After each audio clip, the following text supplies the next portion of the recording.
Y quisiera llevaros, por favor, a Mateo,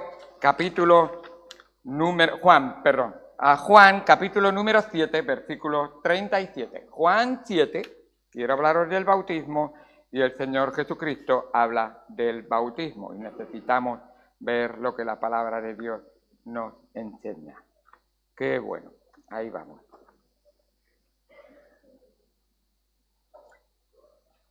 El bautismo bíblico, Juan 7, 37. ¿Bien? Bautismo bíblico, Juan 7, 37. Dice así: en el último y gran día de la fiesta, Jesús se puso en pie y alzó la voz diciendo: si alguno tiene sed, venga a mí y beba. El que cree en mí, como dice la Escritura, de su interior correrán ríos de agua viva. Esto dijo del Espíritu que habían de recibir los que creyesen en él, pues aún no había venido el Espíritu Santo, porque Jesús no había sido aún glorificado.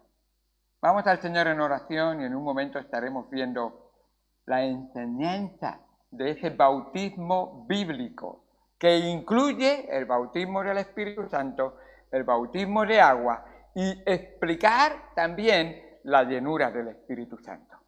Y cuando comprendemos esto, vemos que realmente la obra del Espíritu Santo es maravillosa en nuestras vidas. Oremos. Amado Señor Dios Santo que estás en los cielos, gracias por tu palabra y por lo que tú nos enseñas, gracias por tu amor y por tu misericordia, gracias por tu Espíritu Santo, porque no nos has dado un libro sin sentido, sino un libro que tiene todo el sentido real de lo que es la vida, pero además nos has dado el Espíritu Santo para abrirnos los ojos, porque yo era ciego y no veía. Yo estaba en oscuridad y necesitaba luz, pero tu Espíritu Santo obró en mi corazón. Tu Espíritu Santo abrió mis ojos. Tu Espíritu Santo obró de tal manera que estando muerto me dio vida. Y ahora leo y entiendo mucho. Todavía me falta mucho, Señor. Pero pido, Señor, que ahora con los ojos abiertos no sea un negligente, sino un diligente que estudia tu palabra para tu honra y gloria, Señor. Gracias por lo que tú nos enseñas en ella. Ayúdanos para que te honremos y te glorifiquemos. En el nombre de Cristo Jesús. Amén. Amén. Hermanos, el apóstol Pablo, dejando a Timoteo en Éfeso, creo que era, precisamente también estuvo en Corinto, pero en Éfeso creo que era, dejándolo allí, le dice en segunda de Timoteo, capítulo 2, versículo 25. Voy a leer primero el versículo 15, segunda de Timoteo 2, versículo 15, y vais a ver que la razón de que estoy haciendo esto es porque quisiera, no es algo que yo hago perfectamente, pero quisiera ser hallado fiel presentando la palabra de Dios. Quisiera, por la gracia de Dios, porque este instrumento o esta vasija de barro es con muchos defectos o con muchas cosas que el Señor tiene todavía que obrar, pero por supuesto su palabra es perfecta y lo que queremos traer es la palabra de Dios. Y entonces el apóstol le dice a Timoteo: procura con diligencia presentarte a Dios aprobado como obrero que no tiene de qué avergonzarse, que usa bien la palabra de verdad. No es cualquier palabra, es la palabra de verdad. O sea, la verdad es lo único que tiene derecho el predicador a presentar delante de la congregación. Cuando dice procura, la palabra procurar también viene del contexto, y lo escribí bien ahí, tiene que ver con estudiar. Estudia con diligencia. Y está diciendo, estudia con diligencia para presentarte a Dios aprobado. ¿Tú quieres presentarte delante de tu profesor aprobado? Pues cuando vayan a hacer el examen, estudia con diligencia. Y verás verdaderamente que llegará el momento y dirá, anda, y el profesor te podrá decir, oye, has dicho la verdad en el examen, porque como digas la mentira, sabes lo que te pasa. Y la mentira puede ser que no sabes la respuesta también. Cero patatero, como digo yo. Así que estudia la verdad con diligencia. ¡Qué bueno! Dice en el versículo número 25 de ese mismo capítulo que el apóstol Pablo dice: Timoteo, no te impacientes con aquellos que quizá no lo comprenden. Te he puesto para que les explique. Y Timoteo dice: si yo no sé explicarlo, pues estúdialo, y es lo que me pasa a mí. Estúdialo bien para poder explicarlo. Porque una cosa es, Timoteo, que tú lo sepas, pero otra cosa es que se lo expliques a otro para que lo sepa y lo entienda bien. Y esa es una tarea que cada pastor debiera diligentemente ponerse a estudiar y decir: la audiencia no solamente tiene que escucharme, tiene que entender lo que el Espíritu de Dios les está diciendo, y tú debes de hablar controlado bajo el poder del Espíritu Santo. Y no lo haremos si no nos ajustamos fielmente a la verdad, a la palabra de Dios. Dice en el versículo 25, bueno, el 24, para introducir de qué está hablando. Porque el siervo del Señor, está hablando a los que sirven al Señor. ¿Alguien de aquí no es siervo del Señor? Si no has conocido a Cristo, eres el único que no tiene excusa. Si no has conocido a Cristo, eres el único que tienes excusa. No eres siervo del Señor. Pero cuidado, porque eres siervo de otro mucho peor. Muy malo, realmente. Pero dice: porque el siervo del Señor no debe ser contencioso, sino amable con todos, apto para enseñar, sufrido, que con mansedumbre corrija a los que se oponen, por si quizás Dios les conceda que se arrepientan para conocer no la opinión del siervo, no la psicología o la forma de pensar de una religión o de una iglesia, la verdad, la palabra de Dios. Y escapen y ayuden a esas personas a escapar del lazo del diablo en que están cautivas a voluntad de él. Hermano, que tú conozcas la palabra de Dios para explicárselo al prójimo, sea el más próximo en tu familia, o sea el vecino, o sea en tu trabajo, Dios quiere usarte. Y lo debes de hacer con la verdad, con la palabra de verdad. Y qué importante es que lo hagamos. Ahora, la obra del Espíritu Santo. ¿Cómo funciona eso? Porque yo un día dije: sí, creo en Él, y yo ya no sé más de lo que haya pasado. Desde luego, la palabra de Dios dice que todos estamos muertos o nacemos físicamente muertos en nuestros delitos y pecados. O sea, uno nace y ya está muerto espiritualmente, sí. Así es. Es verdad que el bebé, y ese no es el tema, Dios lo toma por inocente y Jesucristo pagó por tus pecados en la cruz del Calvario. Y Él obra ahí. Y no vamos a entrar en el tema de bebé, ese no es el tema. Estamos hablando de la persona que tiene uso de razón, capacidad para tomar decisiones y ha entendido que hay un Dios. La naturaleza misma nos habla de que existe Dios. Tiene una conciencia que le acusa o le hace razonar y, por supuesto, le llega el Evangelio. Si a alguien no le llega el Evangelio, también tiene responsabilidad, porque por su conciencia y por la naturaleza va a ser juzgada. Dice Romanos capítulo 2. Otra vez, eso no es el tema. Volvemos al tema. Y el tema es: ¿qué ocurre en el nuevo nacimiento? Porque aquel que cree en el Señor Jesucristo, dice la palabra de Dios, que Dios le da una nueva vida. Es lo que el Señor le explica en Juan capítulo 3, para los que quieren mirarlo. Juan capítulo 3 le explica a un hombre que llevaba muchos años teniendo una religión, y Dios le dice: la religión no te salva. Dios le dice: por la religión nadie podrá ver el reino de Dios. Y le explica sencillamente, Juan 3:3, dice así la palabra de Dios. Respondiendo Jesús le dijo: de cierto te digo, el que no naciere de nuevo no puede ver el reino de Dios. No vas a ir a la presencia de Dios. Pero entonces, quiero creer, porque he entendido el mensaje. Juan 3:16. Porque de tal manera amó Dios al mundo que ha dado a su Hijo unigénito para que todo aquel que en él cree no se pierda, mas tenga vida eterna. ¿Qué ocurre en el momento en que creo y Él me da vida eterna? Juan 1:12. Mas a todos los que le recibieron, a los que creen en su nombre, les dio esa autoridad. Potestad en las mismas palabras simula. Autoridad. O sea, yo no tengo autoridad, es la autoridad de Dios obrando en mí. Le dio la autoridad de ser hechos hijos de Dios. Y no es por decisión de hombre, no es por obra humana, porque dice el siguiente versículo, los cuales no son engendrados, nuevo nacimiento, no nacen de nuevo, de sangre, ni de voluntad de carne, ni de voluntad de varón, sino que es obra de Dios, sino de Dios.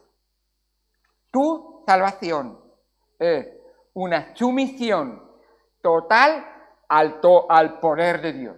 Y cuando Dios obra en ti, Él por su gracia te resucita de la muerte espiritual que tenías, te limpia de tus pecados, te perdona, te da vida, una vida que incluso es eterna, y te adopta en la familia de Dios y ahora perteneces al Señor. Ahora Dios dice, yo voy a morar en ti. ¿Y cómo es esa morada? Entonces vemos realmente que esa morada es precisamente la morada del Espíritu Santo en nosotros.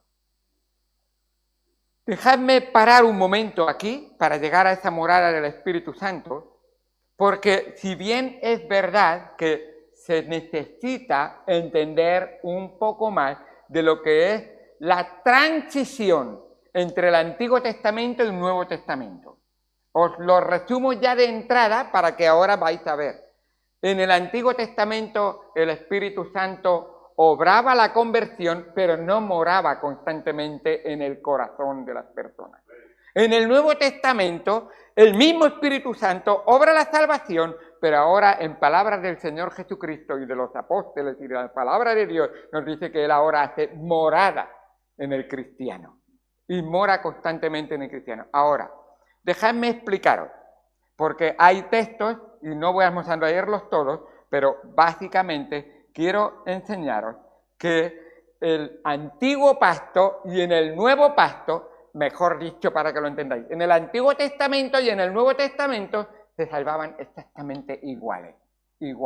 Era la obra de Dios, aunque estaba en transición esa culminación de las profecías del Antiguo Testamento que se cumplirían con Jesucristo y que Él nos transmitiría la importancia de la morada del Espíritu, de la obra y morada del Espíritu Santo en nosotros.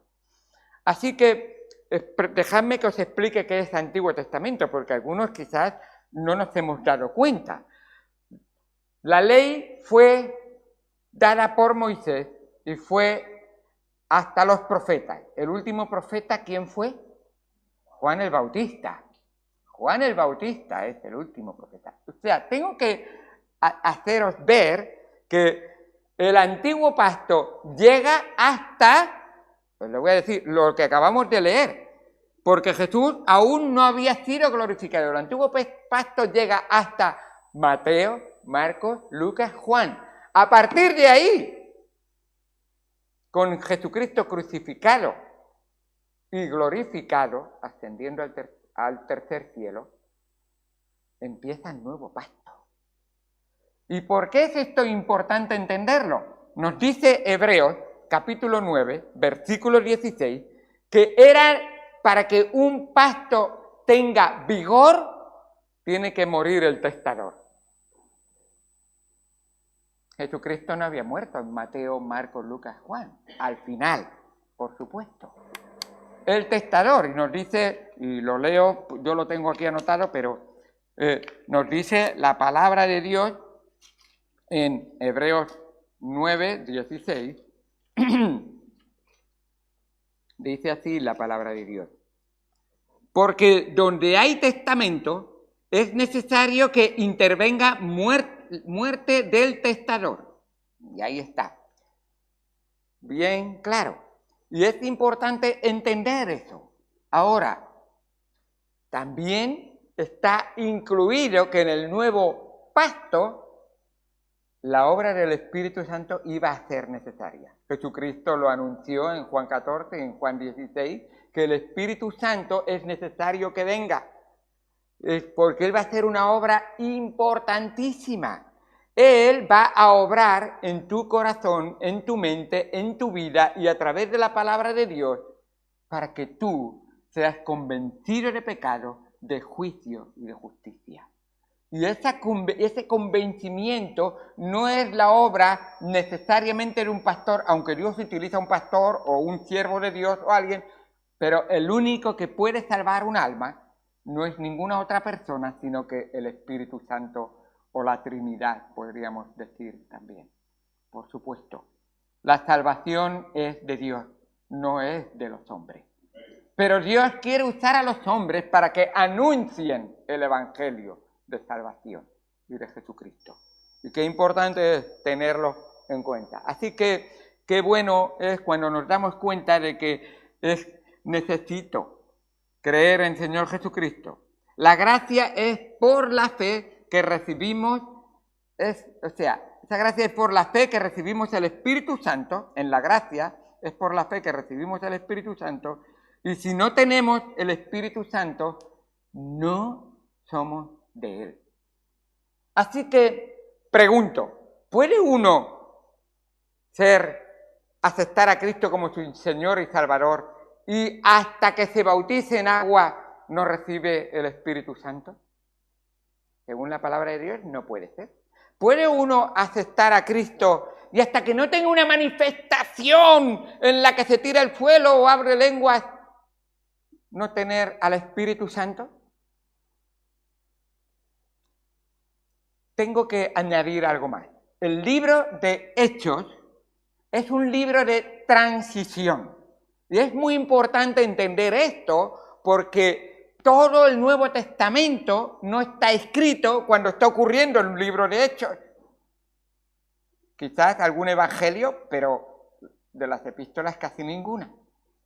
Entonces, el libro de Hechos tiene una serie de acontecimientos que no son necesariamente repetitivos, sino que son muchos de esos milagros y obras del Señor, son hechos y están para reforzar, para manifestar que la palabra de los siervos de Dios, en este caso los apóstoles o todos aquellos que fueron a predicar la palabra de Dios, fuera corroborada por Dios mismo. Y Él pone su sello con su Espíritu Santo. Unos creen en el Señor y les dicen, ¿habéis recibido el Espíritu Santo? Y en el libro de Hechos dice, no sabíamos que estaba el Espíritu Santo. Y vienen Juan y Pedro y oran por ellos, ponen las manos encima y supuestamente habiendo creído, en ese momento ellos reciben el Espíritu Santo. O por lo menos entienden que recibían el Espíritu Santo. Hay varias maneras. Déjame primero aclarar otra cosa más. El apóstol Pablo estaba hablando a los que asisten a la iglesia, y puede ser de aquel tiempo y de hoy también. Y dice que hay unos que viven según la carne y otros que viven según el Espíritu. Romanos capítulo número 8, versículo número 8. Y ahí vais a ver unos textos para entender la importancia del Espíritu Santo. Dice Romanos 8:8, los que viven según la carne no pueden agradar a Dios. Yo creo en Dios, pero vivo a mi manera, lo que a mí me parece mejor. ¿Soy salvo? Pues no estás agradando a Dios. Ahora, Dios, si no le agradas, dudo de tu salvación realmente. Porque no hay manera de agradarle a Dios si no es en Cristo. Y cuidado que creer en Jesucristo no es levantar la mano y luego vivir la vida que me da la gana. Porque algunos dicen, yo creí en Jesucristo porque levanté la mano, pero salí por la puerta y viví mi vida exactamente igual. Sí, creo en mi mente en Jesucristo, pero... Bueno, la pregunta es como siempre. ¿Has conocido a Cristo como tu Señor y Salvador? Cuidado que sean solamente palabras, Porque si no ha transformado tu vida, no crees y vives la palabra de Dios, entonces estás muy lejos. Porque aquí la clave no es si tú conoces o sabes de Jesucristo. Es, Él te conoce a ti y es el Rey de tu vida. Porque si no te conoce Él a ti y no es el Rey de tu vida, entonces creo que no eres hijo de Dios. Ahora, mirad lo que sigue diciendo en el versículo número 9 de Romanos 8. Hemos leído el versículo 8, que no pueden agradar a Dios, y el 9 dice, mas vosotros, está diciendo, oye, iglesia de Roma, mas vosotros no vivís según la carne. Esa no puede ser la característica de tu vida en ningún momento. No quiere decir que alguno no haya pecado alguna vez. Y si pecamos, abogados tenemos para con el Padre, Jesucristo el justo. Si confesamos nuestros pecados, Él es fiel y justo para perdonarnos y limpiarnos de toda maldad. Esta es la vida diaria, que yo tengo una relación con Él en que le pido perdón en el momento en que hay algo que yo sepa que no le agrada. Porque quiero estar bien con mi Señor y con mi Maestro, con mi Salvador. Pero si la característica mía es vivir en la carne y no me importa Dios y a mí realmente si me viene bien voy a la iglesia pero no me importa para nada, quizás estás viviendo según la carne, entonces te debes de preguntar si eres de Él. Dice, versículo 9 otra vez, mas vosotros no vivís según la carne sino según el Espíritu, si es que el Espíritu de Dios mora en vosotros, porque tu morada no te va a dejar tranquilo ante el pecado.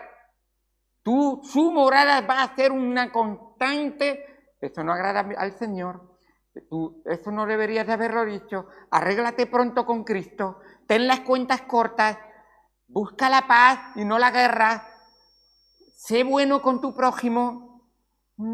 Sí, Señor, ya lo sé, tengo una carne con la que estoy, el apóstol Pablo decía, porque lo que quiero hacer no lo hago y lo que hago no es lo que quiero, y tengo una lucha dentro de mí, y era el apóstol Pablo, pero el apóstol Pablo sabía, dice, miserable de mí, ¿quién me librará de este? Jesucristo me va a librar, claro que sí, porque confiaba en Él y le pedía perdón por sus pecados.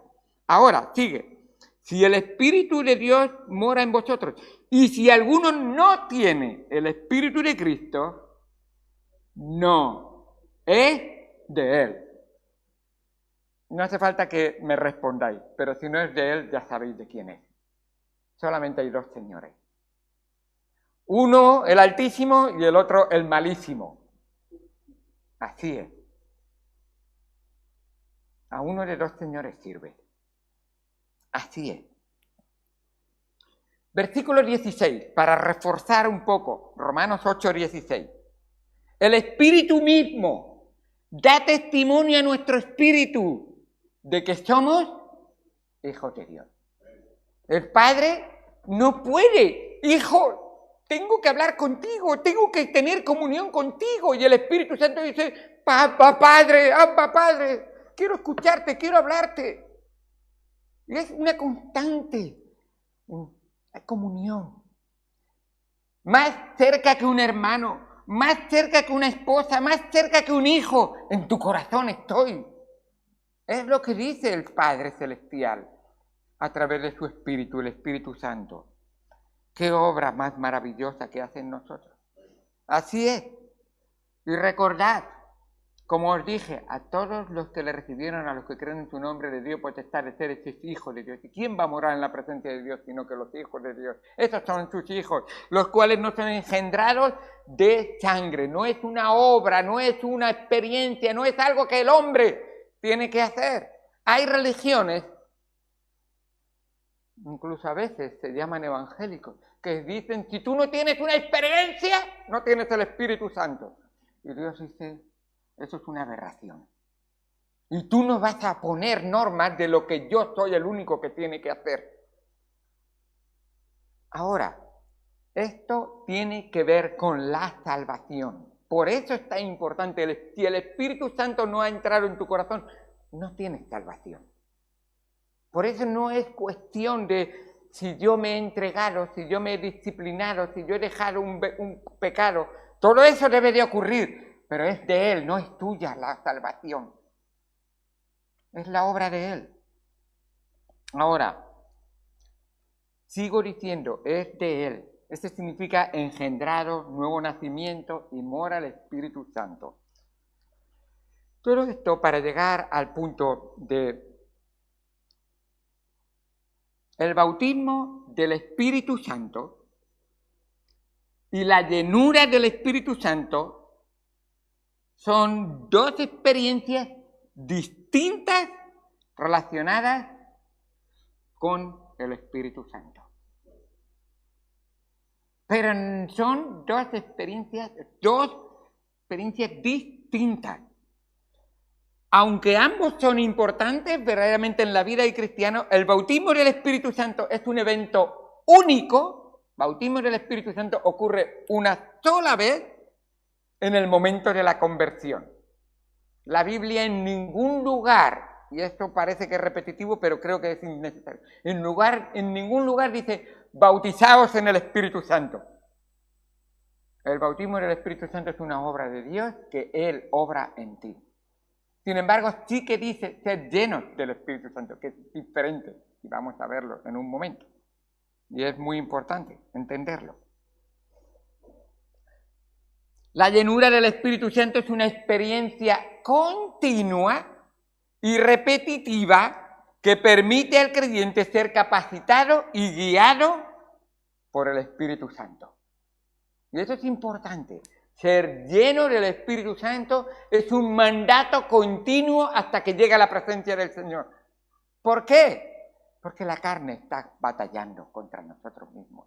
Porque verdaderamente el mundo está intentando que no vivas para Cristo. Y porque a Satanás no hay cosa que más odia que hacerle daño a que uno que ama al Señor Jesucristo esté sirviéndole y amándole y siéndole fiel. Él odia al Señor, por lo tanto los siervos del Señor tienen que sufrir todo lo que Él pueda hacerles y más.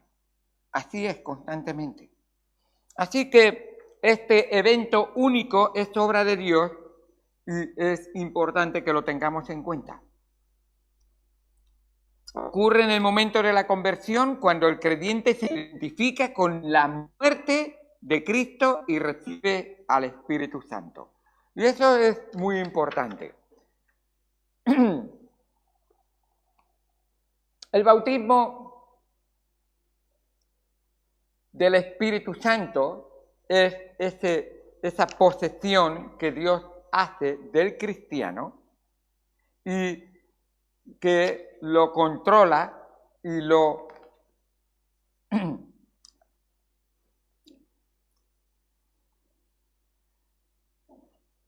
la obra del Espíritu Santo. Voy a llevaros a Juan y ahora voy a ver. El bautismo del Espíritu Santo, mirar lo que ocurre en el momento de la conversión, que es la obra del Espíritu Santo para ser bautizado en el Espíritu Santo. Juan 16:8. Juan 16:8. Ahora dice así la palabra de Dios. Cuando Él venga, recordad que hasta que Cristo no hubiera sido glorificado, no enviaría al Espíritu Santo para que no solamente salvara, sino que hiciera morada en cada uno de nosotros. Cuando Él venga, convencerá al mundo de pecado. Yo estaba en el mundo antes de conocer a Cristo. Él me convenció de pecado. De justicia. Hay una justicia, hay algo justo que yo no estaba viviendo. Yo era un injusto y necesitaba la justicia. Y de juicio. Y no me doy cuenta de que un día voy a ser juzgado. Está establecido para los hombres que mueran una sola vez y después de esto el juicio. Así es. Él está convenciendo realmente. Y ahora, ¿de por qué me quiere convencer de pecado? Porque por cuanto no creen en el Señor Jesucristo. Yo no creía en el Señor Jesucristo. De justicia, por cuanto voy, dice el mismo Señor Jesucristo, voy al Padre y no me veréis más. Cuando yo vuelva por segunda vez, voy a traer justicia a esta tierra. Y de juicio, por cuanto el príncipe de este mundo ha sido ya juzgado. Así que qué bueno es ver la obra que el Espíritu Santo hace en nosotros. Él nos convence de pecado y Él hace que nos arrepintamos porque Él produce en nosotros así el querer como el hacer por su buena voluntad. Y obra en mí y no fui yo, que fui muy bueno y me arrepentí, y fui muy bueno y creí. Es Él que obró en mi corazón y doblegó mi voluntad y venció a la carne, porque no hay nadie más que pueda hacer lo que Él. Y me hizo verdaderamente decir, Señor, sin ti estoy perdido. Sin ti voy al infierno. Sin ti pago unas consecuencias terriblemente eternas que no puedo. Necesito que me limpies y me perdones, que me salves, que me laves. Hazme un hijo tuyo. Me arrepiento de no haber creído en ti. Y esa fue la obra del Espíritu Santo. Él me convenció. Y qué bueno es que cuando eso ocurre, entonces yo entrego mi vida a Él. Dice en 2 Corintios capítulo 7. 2 Corintios capítulo 7. Y con esto ya vamos terminando, porque la obra del Espíritu Santo en la llenura parece que es más fácil de entender para el que ya ha creído en el Señor Jesucristo. 2 Corintios capítulo 7, versículo 9. Dice así: ahora me gozo porque hayáis sido contristados. Es lo que hace el Espíritu Santo. Me contristó, estoy perdido. Sino porque ahora me gozo, no porque hayáis sido contristados, sino porque fuisteis contristados para arrepentimiento. Porque habéis sido contristados según Dios, para que ninguna pérdida padecieseis por nuestra parte. Y es tan bonito ver esa obra que el Señor Jesucristo hizo en nosotros. Sigue diciendo, porque la tristeza que es según Dios produce arrepentimiento para salvación, de que no hay de qué arrepentirse, pero la tristeza del mundo produce muerte. Esa es la obra, Señor. ¿Por qué el día que yo creí en el Señor Jesucristo lloré? Parecía que estaba triste, pero lloré porque sabía que estaba perdido y no tenía ninguna esperanza en mí mismo. Y le pedí, por favor, te ruego, Señor, sálvame, perdóname, límpiame, no lo merezco, ni aún arrepintiéndome. Y Cristo me podría decir, no es porque tú te has arrepentido, es porque yo te he amado, aun siendo un enemigo mío. Eso es amor. Puedes ver al Señor Jesucristo en la cruz del Calvario y mirar abajo a los que le acababan de clavar los clavos en sus manos y en sus pies y decir, Padre, perdónalos. ¿Merecían perdón? ¿Merecían salvación? ¿Merecían de verdad que Él los perdonara? Ni aun rogándoselo ellos, como el centurión dice, verdaderamente este era el Hijo de Dios. Es la obra del Espíritu Santo si alguien cree en Él. No es la obra de la carne, ni de la mente, ni de la fuerza, de nada, ni de la inteligencia. Es obra de Dios totalmente, esa salvación. Y qué bueno es que el Espíritu Santo ha obrado en algún momento en tu vida si tú has creído de todo corazón en Él. No fue por ti, no fue por el que te lo explicó incluso, gloria a Dios que lo utilizó, fue por el Espíritu Santo y por Dios mismo, porque Dios te ama a sí mismo y la forma de manifestar su amor a sí mismo es derramando su amor en ti. Así es como lo hizo. Qué obra más maravillosa. Ahora, creo que necesito acabar con entender el bautismo del Espíritu Santo versus bautismo en agua. Bautismo del Espíritu Santo, conversión en el momento de la salvación. Él te sumerge en Cristo, mueres con Cristo y resucitas con Cristo. Por eso el apóstol Pablo dijo, el día que yo creí, con Cristo fue juntamente crucificado. ¿Tú puedes ver la mano de Cristo en la cruz? Lo que Dios quiere que hagas es que pongas tus manos sobre sus palmas y digas, ahora clavar los clavos en mis manos. Aquí estoy clavado. Cara a cara con Cristo, soy uno con Cristo. Ya no vivo yo, mas vive Cristo en mí. Y lo que ahora vivo, Señor, me duelen las manos. Y el Señor dice, yo ya me sufrí por ti. Yo llevaré tu dolor, yo llevaré tu carga. Ahora estoy crucificado contigo, Señor. Y ya no vivo yo, mas vive Cristo en mí. Lo que ahora vivo, lo vivo en la fe del Hijo de Dios, el cual me amó. me salvó, y me perdonó, y me dio nueva vida. ¡Qué salvación tan grande! ¡Qué bueno la obra que Él ha hecho por nosotros! Es cuando comprendes esto que verdaderamente puedes entender el simbolismo del bautismo en agua.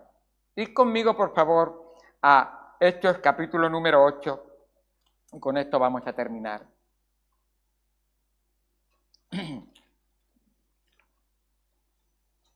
Hechos capítulo número 8, un hombre buscaba religión, pero no tenía relación con Dios. Un hombre buscaba palabra de Dios, pero no había, el Espíritu de Dios no había tocado su corazón. El Espíritu Santo no había entrado en su corazón. Leer la Biblia no salva a nadie. Es verdad que por leer la Biblia el Espíritu Santo te puede hablar, Él, y te puede salvar. Eso es la obra. Pero este hombre, un etíope, un principal, un hombre funcionario que vino a Jerusalén buscando al Dios verdadero y solo llegó a encontrar un rollo, una escritura del libro de Isaías. Ya se iba de vuelta. Me imagino que pensó, bueno, algo es algo, por lo menos me llevo un trozo de lo que dicen que es palabra del Altísimo. Lo leeré, pero no sé si me han dicho que la lectura tiene muchas revelaciones para mi vida, lo haré. Iba leyendo y el Espíritu Santo dijo a uno de los 7 diáconos, llamado Felipe: Felipe, sal de la ciudad donde estás en Samaria y ve al desierto y camina corriendo, porque quiero que corras por mí y alcances a un carruaje que vas a encontrar en el camino. Él corrió, él se fatigó, él realmente obedeció, que es lo que cada cristiano debería de hacer, obedecer al mandato del Señor. Se acercó ahí y alcanzó a oír. Anda, si hay alguien que está recitando en voz alta, Hechos 8:32. El pasaje de la Escritura que leía era este: como oveja a la muerte fue llevado, y como cordero mudo delante del que lo trasquila, así no abrió su boca. En su humillación no se le hizo justicia, mas en su generación, ¿quién la contará? Porque fue quitada de la tierra su vida. Y ahí no nos narra más, no sé si leyó más, pero básicamente sabemos que estaba leyendo Isaías 53, donde se narra verdaderamente la profecía del siervo de Dios, el Hijo de Dios, la segunda persona de la Trinidad, hecha carne, viviendo en esta vida una vida justa y siendo despreciado. A los suyos vino, mas los suyos no le recibieron. Mas a todos los que le recibieron, sigue diciendo, pero aquí no llega a hablar de los que le reciben. Y estamos ahí, en este momento en que llega Felipe y escucha y le dice: yo sé que a esta lectura, este texto es primordialmente importante para ti. Y le dice, respondiendo, y le pregunta. Respondiendo, el eunuco dijo a Felipe: te ruego que me digas de quién dice el profeta esto, de sí mismo o de algún otro. Entonces Felipe, abriendo su boca y comenzando desde esta escritura, escucha, anunció el Evangelio de Jesucristo. ¿Qué es el Evangelio de Jesucristo? Que produce lo que vamos a ver en los versículos que continúan, que es la diferencia entre el bautismo del Espíritu y el bautismo de agua. Porque vamos a ver en el siguiente versículo que ocurre el bautismo del Espíritu y hasta después una decisión personal del bautismo en agua. ¿Qué es el Evangelio que produce un cambio tan grande? Pues es sencillo. Es claro, es directo, pero tan sencillo que la gente rebelde, dura y desobediente dice, ¡puh, eso nada más! Y Dios dice, con eso nada más, me costó a mí mi sangre, me costó a mí mis dolores, me costó a mí que tus pecados me llevaron a la cruz del Calvario. Yo que no había cometido ningún pecado y tú que eras un pecador que no merecías ningún perdón, yo lo hice todo por ti, el justo por los injustos. Primera de Corintios capítulo 15, versículo 1 al 4. Lo voy a leer y no lo voy a explicar. Eso es el Evangelio. Y ese Evangelio, si tú no lo crees y lo haces tuyo en tu vida, estás perdido. Y si no lo vives, realmente estás rebelándote contra el Evangelio. Primera de Corintios capítulo 15, versículo 1 al 4.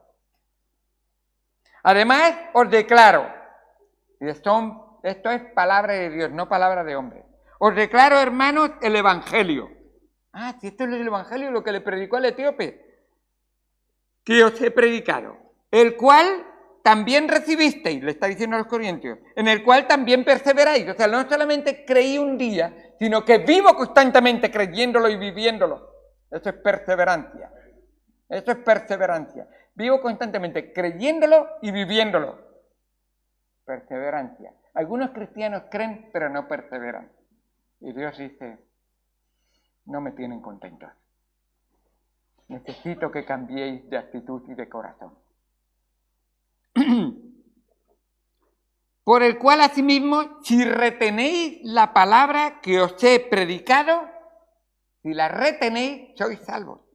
Si no, si solamente un día dijiste, me gusta, qué emoción, pero yo sigo viviendo mi vida, si no, sigue diciendo, no, si no creísteis en vano. Aquel día que tomaste esa decisión, si no es la característica de tu vida, es que tu creencia fue en vano. Vano, ¿sabes qué significa la palabra vano? Vano es vacío, vano es sin sentido, vano es sin razón. Eso quiere decir que yo, si he creído en vano, lo que yo creí no me ha servido para nada. Estoy vacío. Versículo número 3, el Evangelio. Porque primeramente os he enseñado lo que asimismo recibí, que Cristo murió por nuestros pecados conforme a la Escritura. Palabra de Dios, cumplida totalmente. Que fue sepultado y que resucitó al tercer día, conforme a la Escritura. ¿Vives conforme a la Escritura? ¿Crees conforme a la Escritura? ¿Vives conforme a la Escritura? Si no es la Escritura tu única y principal y fundamental regla de fe y práctica, entonces lo de conforme a la Escritura no se ajusta a ti. Y el Espíritu de Dios dice, si eres hijo de mío, te tengo que disciplinar. Y si no eres hijo mío, entonces has creído en vano lo que creías que creías. Para nada ha servido. Así es. Versículo 36 de Hechos 8. Lo leo y lo vais a ver muy rápidamente. Y yendo por el camino, o sea, ya les ha explicado el Evangelio, y yendo por el camino, llegaron a cierta agua y dijo el eunuco. No nos dice que haya hablado de bautismo, pero ha entendido que Cristo ha muerto, que Cristo ha sido sepultado y que Cristo ha sido resucitado. Esto es la verdad espiritual, que Romanos capítulo 6, versículos 3 y 4, lo puedes apuntar para leerlo, enseña ahora físicamente cómo doy testimonio de esa obra. El etíope dice, yo quiero dar testimonio público. Si tú has creído y no te has bautizado, mira lo que tienes que hacer. Felipe le dijo, si crees de todo corazón, él dice, ¿qué impide que yo sea bautizado? Aquí hay agua, ¿qué impide que yo sea bautizado? Y Felipe dijo, si crees de todo corazón, bien puedes.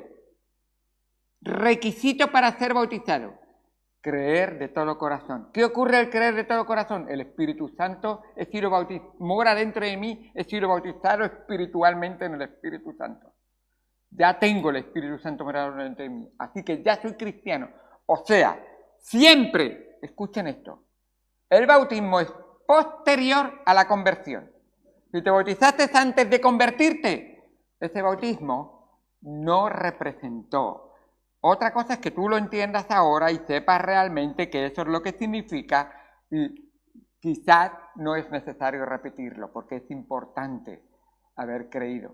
El ladrón a la derecha de Jesucristo no se bautizó, tampoco tuvo la oportunidad de hacerlo y fue a la presencia del Señor. Pero dice, 37, Felipe le dijo, si crees de todo corazón bien puedes, y respondió y dijo, creo que Jesucristo es el Hijo de Dios. Y mandó parar el carro y descendieron ambos al agua. Descendieron del carro y un poco más, porque vas a ver. Y el eunuco, Felipe y el eunuco, y le bautizó. Y cuando subieron del agua, o sea, había agua suficiente para bautizar por inmersión. Subieron del agua para simbolizar la muerte, sepultura y resurrección con Cristo. Subieron del agua, el Espíritu del Señor arrebató a Felipe y el eunuco no le vio más y no se quedó triste. Ya tenía en quién confiar, en el Señor y el Espíritu de Dios morando en tu corazón, y se fue gozoso. ¡Ja! ¡Gloria a Dios! Los ángeles están haciendo una fiesta. He conocido al Señor como mi Salvador. Y la gracia de Dios ha caído sobre mi vida, y como vimos esta mañana en la escuela dominical, y los ángeles están, ¡oh, ya! No merecía nada y mira todo lo que tiene. Perdón, salvación, adopción, y lo que es mejor, glorificación y coheredero con Cristo. ¡Qué grande es la obra del Señor! Se ha hecho un poco tarde, pero qué bueno que vemos realmente que esa obra del bautismo del Espíritu Santo tiene que ver con la salvación. Vemos que ese bautismo del Espíritu Santo tiene que ver con el testimonio público que Dios quiere que dé. Bautismo de agua, gracias.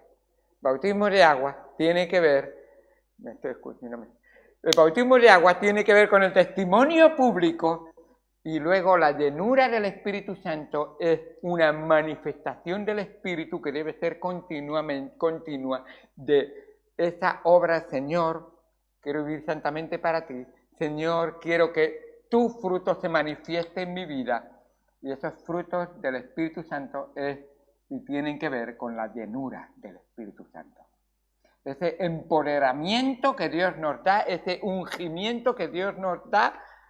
Cada día que yo leo la palabra de Dios, me someto a ella y la hago ella mi regla de vida, mi alimento, mi comida, la hago realmente. Así que el fruto del Espíritu Santo, esos 9 frutos, o 9 frutas del fruto, que es todo uno, pero en 9 que se deben de manifestar en nuestra vida. El fruto del Espíritu es amor, gozo, paz, paciencia, benignidad, bondad, fe, mansedumbre. Contra tales cosas no hay ley. Mansedumbre y templanza. Contra tales cosas no hay ley. Vamos al Señor en oración. Amado Señor Dios Santo que estás en los cielos, gracias por tu palabra, gracias por lo que tú nos enseñas en ella. Ayúdanos a honrarte y a glorificarte, a exaltar tu nombre, Señor. Ayúdanos a que a través de tu palabra podamos comprender y entender, Señor, las enseñanzas tan grandes que tú tienes para nuestra vida. Gracias por esa obra que solo tú podrías hacer y tú hiciste, por tu infinita misericordia en nuestras vidas. Ayúdanos, Señor, a ser fieles testigos allí donde nos encontremos, que manifestemos la verdad al mundo que nos rodea. En el nombre de Cristo Jesús, gracias por todo. Amén. Amén. Santa Biblia, eres un tesoro aquí.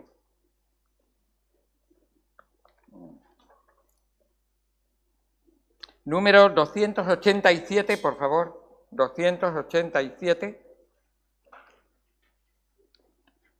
Puestos de pie, Santa Biblia para mí eres.